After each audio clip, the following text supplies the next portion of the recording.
Hey guys, welcome back to World of Warships. Today we're taking a look at a brand new destroyer, the ZH-1. This is the new Dockyard for this upcoming update.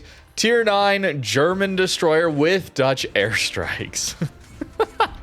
So we smashed the Nagato with the airstrikes, and then the Torps get us up well over 50k there very, very quickly. That's what this ship does. It is like a Tromp, actually. Tromp tier 10 Dutch destroyer. Very focused on 3 options for battle impact. Your airstrikes, your main guns, and your torpedoes.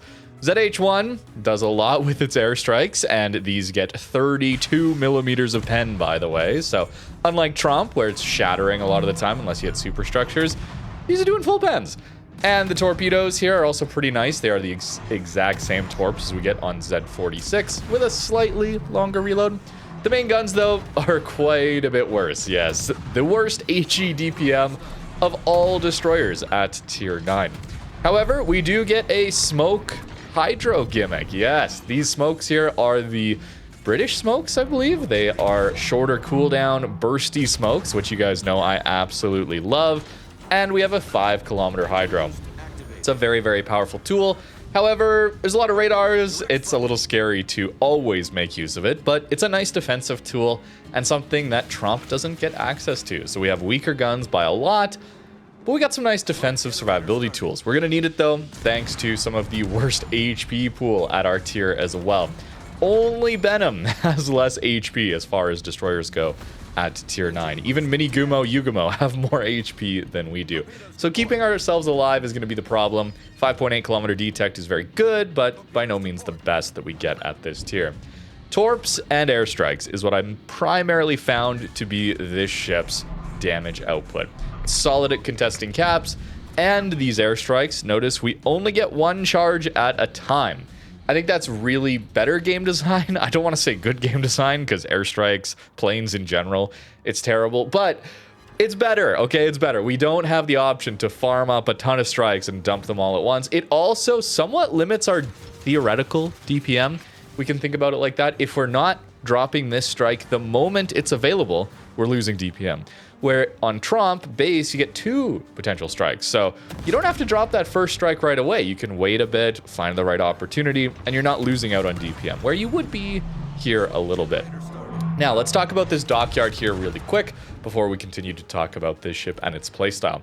It will be starting next update. You'll have the entirety of update 15.3 and the first 3 weeks of update 15.4 to complete the combat missions.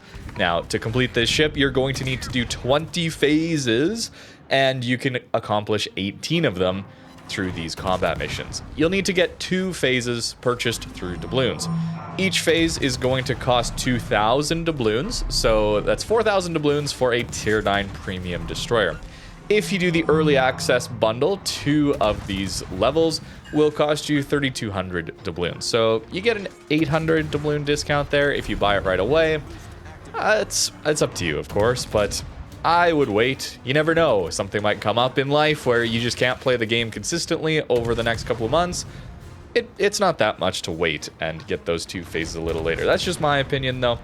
And for this, we're not actually gaining a mid-tier premium partway through this Dockyard. You might have thought, that sounds pretty cheap for a tier 9 premium. Things like Blucher Dockyard were quite a bit more money, right? Well, there is no mid-tier premium, and that's unfortunate. I think that was a really nice element of past Dockyards where you didn't have to spend any money to enjoy the Dockyard, to feel like there was a worthwhile reward to grinding out these combat missions if you're a pure free-to-play player.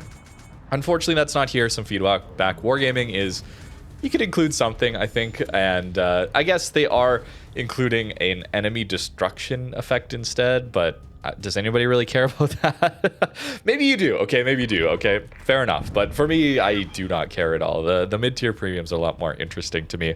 The best example, of course, being with Wisconsin Dockyard. I mean, that one was insane already with Wisconsin. And you had West Virginia 44 partway through. That was incredible. I hope that they get back to that. Perhaps this is just a one-time test to see what it's like without that. but I do think it will be less interesting to just pure free-to-play players because of that. You will have that final week of update 15.4 to buy out the rest of the Dockyard. You'll have 7 weeks total to do the combat missions. That final 8th week will be available to buy it outright. And then with update 15.5, the ship will be removed. Now, ZH-1, incredible on a flank as far as its damage output goes. The torps here reload relatively quickly, and this airstrike gets close to a minute reload here as well when we are fully building for it. 10-kilometer max range on these torpedoes and these airstrikes. The guns have a little bit more range, but we're mostly focused on these drops and these torps because that is 14,000 damage in a double fire. I mean, Tromp can sometimes do that to ships like Hanover, for example. Hanover has a gigantic superstructure that gets absolutely smashed. No reason to bring that up these days. I actually played that one recently. It was interesting playing against things like Tromp. Another 12k there. Defeat in this one, unfortunately. Not every game is going to be close, but massive damage. 32 mil pen on these bombs is absolutely wild. And a very even damage split, too, between the torps, these airstrikes, and fires.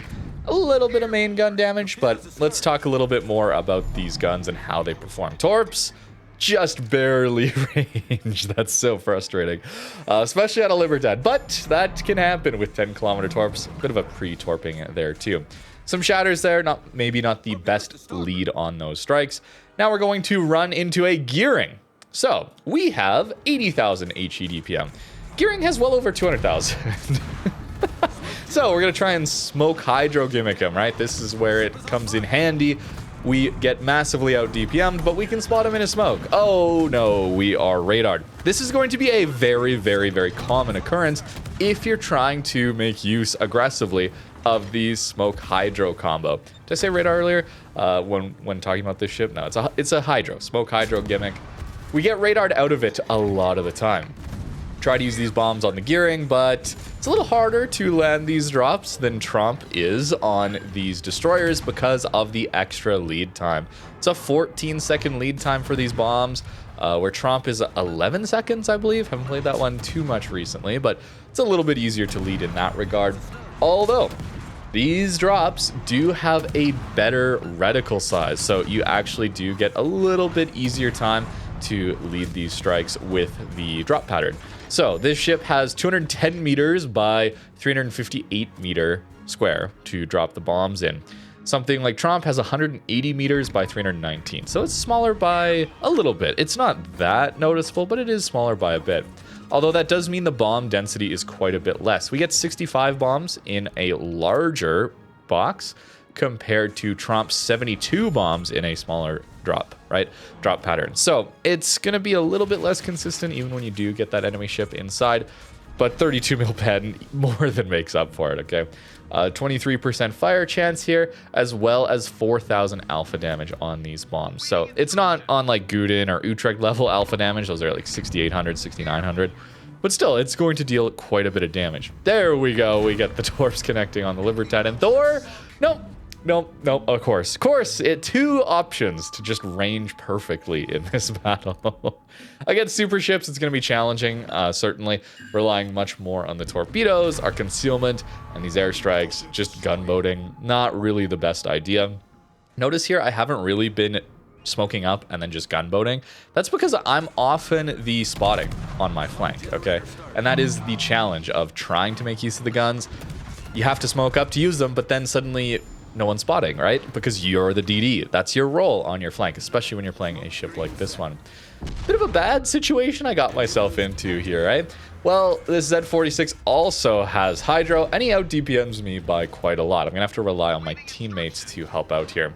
He does get spotted though by firing. This is the problem, I guess, with trying to play very aggressive for your hydro gimmick on enemy destroyers and smokes, is that if they have teammates around near them and you shoot from open water, well, you're just gonna get spotted right away. If my teammates were a little further away, I wouldn't even be able to see this Z46 because my hydro is actually out right now. But instead, we can. It's hard to make use of the smoke hydro gimmick is what I'm trying to say here. It's not an easy one, and with a ship with such low HP, low survivability, low DPM, I don't think this is a major selling point of getting ZH-1. Think of this, really, just think of this as a Tromp with a Smoke as a defensive tool, a Hydro as a defensive tool, with probably worse main guns as well, I would say. Fortunately, it is a smaller destroyer, and it seems like it has some slightly improved characteristics when accelerating in a turn. So I found myself able to dodge incoming fire a little better. It's still going to eat a lot of damage relative to its HP pool, right? When we have such low HP, every little hit is going to feel like more. In fact, there were times where I was taking as little as 3,000 damage to my ship, and I would still get that sound effect, that distorted sound effect, where that ringing noise that you usually associated with like citadels and massive alpha damage hits. It was like 3,000. That's how low the HP pool is here. Barely managed to live. Easy AR buff here, and actually that might be a strategy going forward with this one, is trying to farm a little bit of AR to make use of the bombs and the torps as much as possible. Gets them both under a 60-second reload. Feels pretty good. Trying to lead the Schlieffen here. Schlieffen has enough deck armor that we're not always going to get massive alpha damage, but we get the right lead, we should do some decent damage.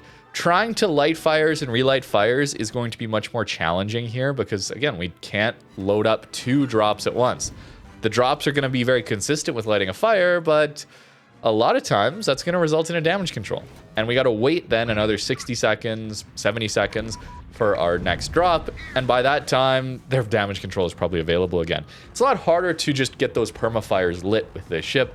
Part of that is because of that reload problem, but also that we can't just easily use our main guns all the time. Secondary battleships especially, not the best idea to be using those main guns while we're within those secondary ranges, especially on such low HP. But we do a lot of spotting, and that in itself is extremely valuable. Though when we do start using these main guns, we get opportunities for them. The AP DPM is a little better, 181,000 AP DPM. It's not incredible still, but it's a little bit better. The problem is no improved pan angles, no special short fuses or anything like that here. So it's not the most consistent AP in that regard. We really need to get those flat broadsides to make it work. The HE, though, does have 30 millimeters of pen, so that is kind of nice. 7% fire chance, though not the most fires per minute, only 4 fires per minute. Pretty low there, because it just doesn't reload particularly fast. Very low DPM, as we've already talked about. So a bit of a weird ship overall. Really just think of this as a tier 9 Tromp with worse guns, but having a few more tools to defend itself in some of those games where it would be nice to just be able to go dark on command thanks to your smoke screen. Although not if you get caught in radar range all the time like we're about to here. It's an okay destroyer in my opinion. I've only played it a few times so far. It's still first impressions, early days with it, right?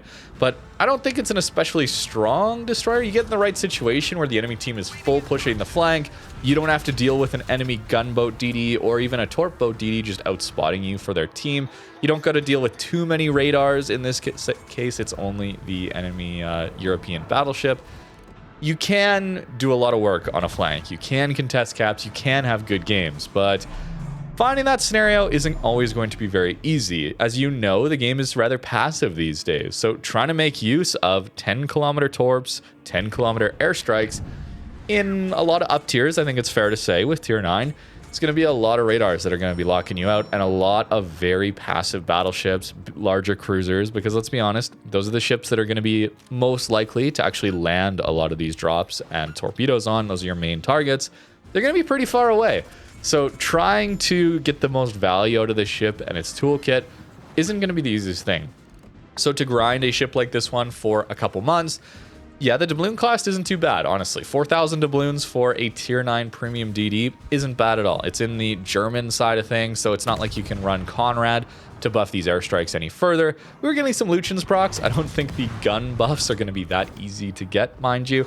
But the healing buffs, I was getting a few of those. That was very, very nice considering the low HP. Being a premium, of course, you can swap them over reasonably easily. Against the lower tiers, though, it's pretty good then, right?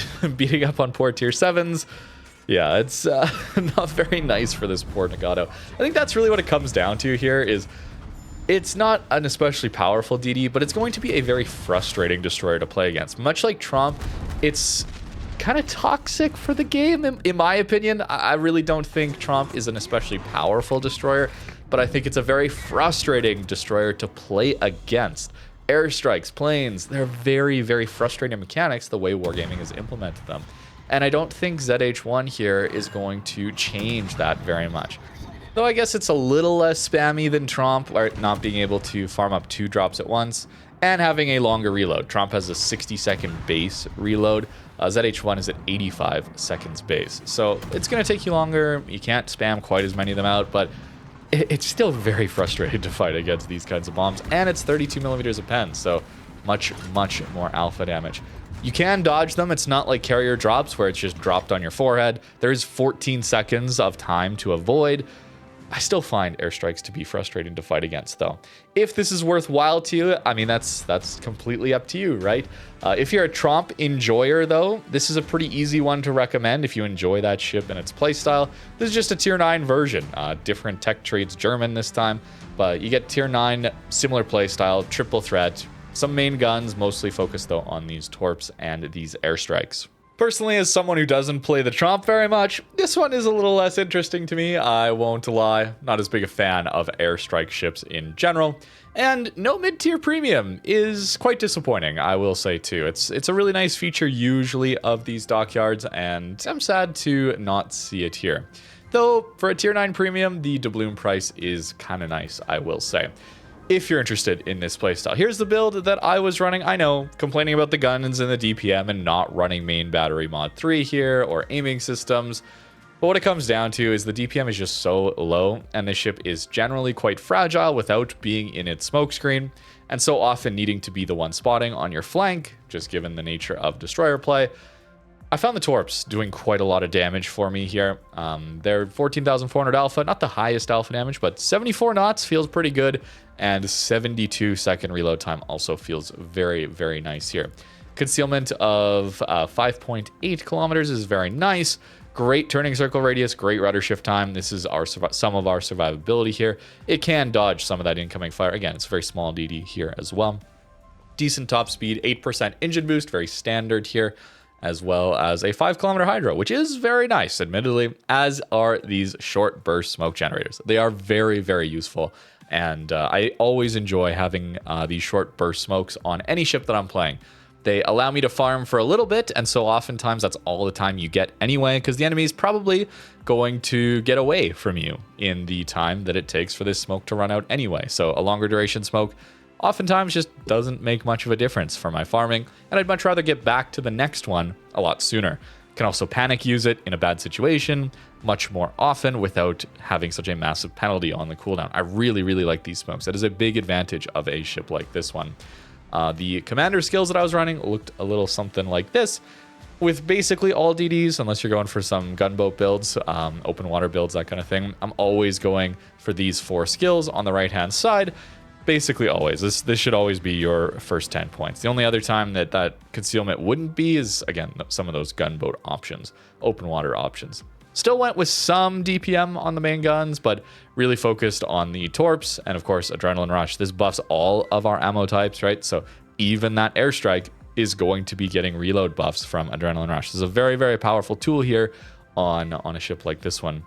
You could go something like Swift and Silence, get around the map quicker. Again, we weren't really shooting our guns much. We were spotting a lot of the time. This is just a pure buff to our ship's speed.